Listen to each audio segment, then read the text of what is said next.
नमस्कार, वंदे मातरम। दोस्तों, स्वागत है आप सबका सैनिक पाठशाला में। जुलाई 2024 से बढ़ने वाले डीएडीआर के कौन से आंकड़े सरकार छुपा रही है? क्या जुलाई 2024 से हमें डीएडीआर का बढ़ोतरी नहीं मिलेगा और क्यों आंकड़े सामने नहीं आ रहे हैं? इसके बारे में आगे बात करेंगे दोस्तों। और साथ ही साथ ओआरओपी 3 की चर्चा जैसे ही कैबिनेट की मीटिंग में हुई है 3 जुलाई 2024 को, अब पेंशनर्स के मन में यह सवाल खड़ा हो रहा है कि सर्कुलर नंबर 777 कब जारी होगा।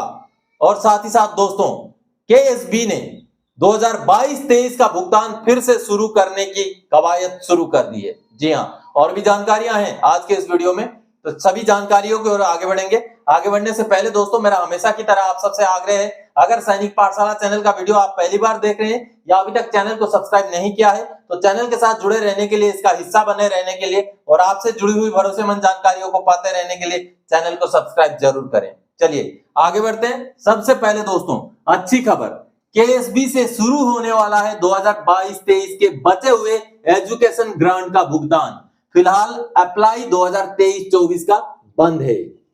जी हां दोस्तों, फिलहाल तो अप्लाई करने का जो सिलसिला है एजुकेशन ग्रांट के लिए, वो बंद करके रखा गया है, क्योंकि पिछले ही दिनों 11 जून 2024 को भारत सरकार के रक्षा मंत्रालय के केंद्र सैनिक बोर्ड द्वारा एक लेटर जारी किया गया था और उसमें बताया गया था कि 12 जून 2024 से लेकर के 21 जुलाई 2024 तक का एजुकेशन ग्रांट को अप्लाई करने का सिस्टम बंद रहेगा। ये सामने जो आप लेटर देख पा रहे हैं, इस लेटर में वही जानकारी दी गई है केएसबी की तरफ से। और आगे 22 जुलाई 2024 से दोबारा से एप्लीकेशन खुल जाएगा। अब ये तो है दोस्तों 2023-24 के एकेडमिक सेशन के लिए, लेकिन जिन्होंने 2022-23 में ऑलरेडी अप्लाई कर दिया था, उनमें से बहुत सारे पेंशनर्स का भुगतान हो गया चिल्ड्रन एजुकेशन ग्रांट का, जो 12,000 रुपए हर बच्चे का हर साल का मिलता है, लेकिन बहुत सारे पेंशनर्स का भुगतान नहीं हुआ है। अब दोबारा से केएसबी ने उसकी कवायद शुरू कर दी है।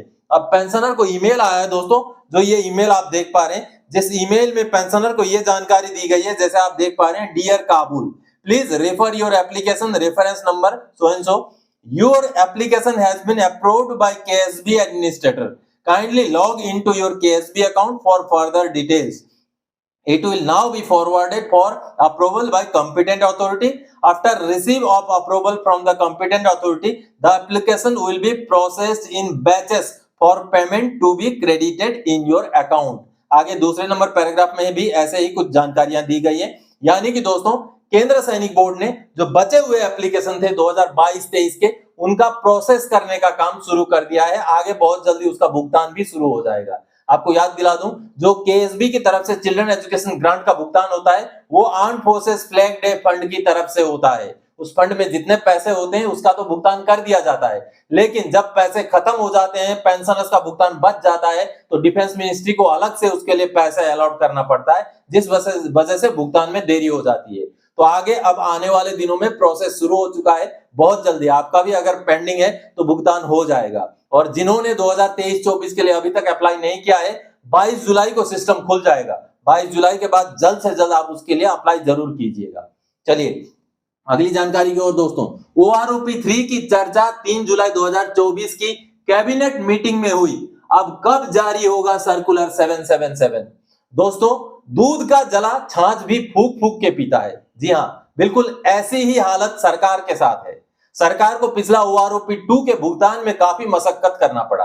वैसे सरकार तो बोलती है कि पैसे नहीं है, लेकिन सरकार के पास पैसे हैं नहीं है वो सरकार पे छोड़ते हैं। लेकिन सरकार को जो ओआरओपी का एरियर का भुगतान करना था, उस भुगतान को लेकर के 4 किस्तों में भुगतान करना पड़ा। सरकार बोलती है पैसे नहीं है, हम इकट्ठा नहीं दे सकते, तो 4 किस्तों में भुगतान करना पड़ा, जिस वजह से सरकार को लगभग 23-24 हजार करोड़ रुपए केवल और केवल एरियर का भुगतान के लिए देना पड़ा था। लेकिन अब की बार जुलाई 2024 से हमारा ओआरओपी 3 ड्यू है, और जुलाई 2024 में ही 3 जुलाई को कैबिनेट के मीटिंग में ओआरओपी 3 के बारे में चर्चा होना बड़ी बात है दोस्तों। इसका मतलब है ओआरओपी 3 बहुत जल्द लागू होने वाला है। तो ऐसे में अब सवाल उठना लाजमी है कि 777 सर्कुलर यानी कि ओआरओपी 3 का सर्कुलर कब निकलेगा। दोस्तों, आपको बता दूं कि ओआरओपी 3 का सर्कुलर 777 ही नंबर रहेगा, ऐसा नहीं है। ओआरओपी 1 का 555 था, ओआरओपी 2 का 666 था, वो एक कोइंसिडेंस था। अब ओआरओपी 2 के बाद सर्कुलर्स बहुत ज्यादा नहीं निकले हैं। वैसे भी पीसीडीए का वेबसाइट बंद है, सर्कुलर पीसीडीए निकाल रहा है नहीं निकाल रहा है कुछ पता नहीं चल रहा है। तो ऐसे में आगे 777 इतना जल्दी नंबर नहीं पहुंचेगा, इसलिए कुछ भी नंबर हो, कोई भी नंबर हो, 680 675 जो भी नंबर का सर्कुलर हो, वो सर्कुलर कब निकलेगा OROP3 का, ऐसा पेंशनर के मन में सवाल है। तो जैसे अगर कैबिनेट की मीटिंग में पॉजिटिव चर्चा हुई है तो आगे बहुत जल्दी पीसीडीए द्वारा सर्कुलर बनाने का काम शुरू कर दिया जाएगा। और चूंकि अब स्पर्श इंप्लीमेंटेड है, स्पर्श में ज्यादा समय नहीं लगेगा टेबल का डाटा निकालने के लिए, इसलिए खूब संभव अगला 1 महीने के अंदर भी हमारा सर्कुलर इशू हो सकता है। अगर ऐसा होता है तो हमें केवल 1 या 2 महीने का ही एरियर मिलेगा, बाकी बढ़ा हुआ पेंशन सर्कुलर के निकलने के अगले महीने से भुगतान शुरू हो जाएगा दोस्तों। जी हाँ, ये अच्छी बात है कि हमें OROP3 का भुगतान जल्दी देखने को मिल सकता है। चलिए अगली जानकारी की ओर दोस्तों, जिनको 1 जनवरी 2006 का बेसिक पे का पता नहीं चलता है, एंट्री लेवल पे का फायदा लेने के लिए वो करें ये कार्रवाई। जी हाँ, कई सारे ऐसे पेंशनर्स हैं जो कहते हैं कि सर हमें तो 1 जनवरी 2006 के डेट में हमारा बेसिक पे कितने में फिक्स किया गया था वो पता ही नहीं, क्योंकि 6460 से अगर कम में आपका फिक्स हुआ है बेसिक पे, मैं सर्विस के दौरान की बेसिक पे की बात कर रहा हूं, तभी आपको एंट्री लेवल पे लागू है। तो ऐसे में पेंशनर्स का ये सवाल है कि हम कैसे पता करें, हमारे पास क्वार्टरली स्लिप है ही नहीं। तो एक बड़ा आसान तरीका है, ये जो सामने आप लेटर देख पा रहे हैं, ये लेटर PAOR से पेंशनर को भेजा गया है। पेंशनर ने जब RTI लगाया कि मेरा 1 जनवरी 2006 के डेट में कितना बेसिक पे था बता दीजिए, तो RTI का जवाब PAOR ने दिया है। उन्होंने कहा है कि आपका बेसिक पे 1 जनवरी 2006 के डेट में 6840 रुपए था, जिस वजह से आपको एंट्री लेवल पे लागू नहीं है। तो ये पेंशनर तो थे, उनको लागू नहीं था, लेकिन बहुत सारे ऐसे पेंशनर्स हैं जिनको लागू होने के बावजूद भी क्वार्टरली स्लिप ना होने की वजह से या 1 जनवरी 2006 के डेट का बेसिक पे का पता ना होने की वजह से वो एंट्री लेवल पे के लिए अप्लाई भी नहीं कर रहे हैं।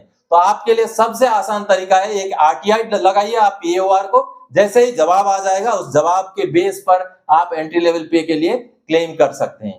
2000 से लेके 2005 के बीच के भर्ती जितने भी हैं, जो आगे जाके 2017, 18, 19, 20 में रिटायर हुए हैं, उनको जरूर चेक करना चाहिए। और आपको पता नहीं चल रहा है बेसिक पे का तो RTI लगाइए, जैसा इन पेंशनर ने किया जो मैंने अभी आपको लेटर दिखाया। तो RTI लगाइए, पता कीजिए, आपको आपका एंट्री लेवल पे जरूर मिलेगा अगर लागू है तो। चलिए अगली जानकारी दोस्तों, AICPIN के आंकड़े और जुलाई 2024 से जारी होने वाले DADR का परसेंटेज क्यों सस्पेंस में है। जी हाँ दोस्तों, आप सबने देखा था कि पिछले 3 महीने के आंकड़े भी सरकार ने इकट्ठा जारी किए। अब लेबर ब्यूरो जो है श्रम मंत्रालय, उसकी तरफ से आंकड़े जारी नहीं किए गए हैं। आंकड़े कब के जारी हो जाने चाहिए थे, पहले 3 महीने तक लटकाने के बाद 3 महीने के आंकड़े इकट्ठे इलेक्शन के रिजल्ट के बाद जारी हुए। अब इस महीने का, मई के महीने का आंकड़ा जो कि अभी जारी हो जाने चाहिए थे जून के एंड तक, वो भी जारी नहीं हुए हैं। अब कहीं ना कहीं ये लग रहा है कि आगे आने वाला जो DA का बढ़ोतरी हो केवल 3% ही होने वाला है। तो क्या इस वजह से इस आंकड़े के जारी करने में डिले हो रहा है, क्योंकि आंकड़ा चाहे देरी से आए चाहे जल्दी आए, DA का परसेंटेज तो उतना ही रहना है जितना रहना है। तो इस वजह से हमारी गुजारिश है लेबर ब्यूरो से कि जल्द से जल्द आंकड़े जो है रिलीज किए जाएं ताकि पेंशनर्स को पता चले। लेकिन आपको बता दूं दोस्तों कि जो जुलाई 2024 से हमारा DADR बढ़ेगा वो 53% के पास ही होगा, 53% ही रहेगा लगभग, ये लगभग तय है। लेकिन चलिए 2 महीने के आंकड़े अभी भी आने बचे हुए हैं, अगर आंकड़ों में बहुत ज्यादा उछाल हो तो वो अलग बात है। अदरवाइज आज तक के जो आंकड़े आए हैं सामने अप्रैल महीने तक के, तब तक के आंकड़ों के हिसाब से तो हमारा DADR 53% से ऊपर जाने के चांसेस बिल्कुल भी नहीं है दोस्तों। तो दोस्तों आज के इस वीडियो में इन्हीं जानकारियों के साथ आया था। आगे और कोई जानकारी रहेगा आपसे सरोकार रखने वाला विषय लेके मैं फिर से हाजिर हो जाऊंगा। तब तक के लिए जय हिंद दोस्तों।